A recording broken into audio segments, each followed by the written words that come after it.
Tell us what would have been going through his mind. He's got, you know, that elusive first Grand Prix win coming up fast. 81 races he's had to wait for it. This helped him here, of course, passing Valtteri Massa going into turn 2, and he thought, that's okay, I've got a bit of a gap here. But of course, as he's going round that turn 3, he can still see Felipe's in front of Sebastian, so he's really thinking it's going to be his day. A really risky move that had to be done from Sebastian's point of view.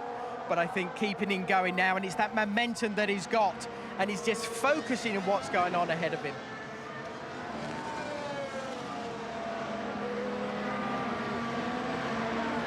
Hi, what was that?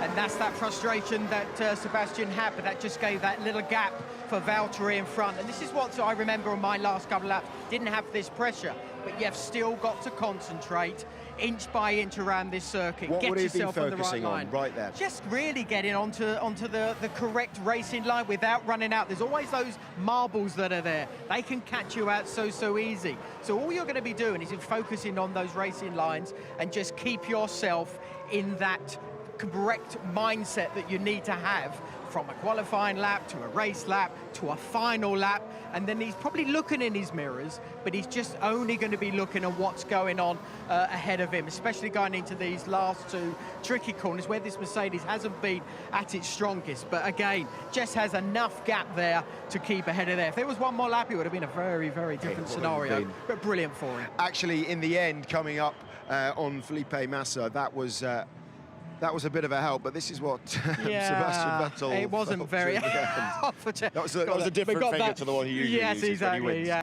Just to talk me through, I mean, Valtteri's obviously got his first ever Formula One win. I know you two teammates for so long.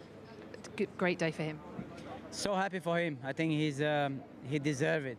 The position he had today for the driver he is. So I think maybe people was not talking about him on the right level he is in terms of drivers. And I said straight away when he signed with Mercedes that he would do a good job, and he's doing. So shows that the 4th race he had his first victory.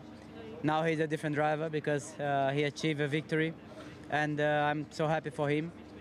Yeah, and we'll see he will achieve a lot more than what he had today. I just finally ask you just about the end of the race. Obviously, they both came up against you, Valtteri and Sebastian, and had to get past you. Sebastian was on his radio after he went round you and said, really? What was that? No, he wasn't on his radio, but he never his radio complaining, no? Are you sure? I left completely the inside part for him. I back off before in corner 4. He didn't want to go. So then I saw that he was afraid to dive inside. I was completely on the left. And then I let him by straight away after. So anyway, I am also sure that he was not going to pass Valtteri in the last lap of the race. I'm pretty much sure. Anyway, complaining is he really liked you. Felipe always tells it as it is. I mean, a generous words from him, obviously there.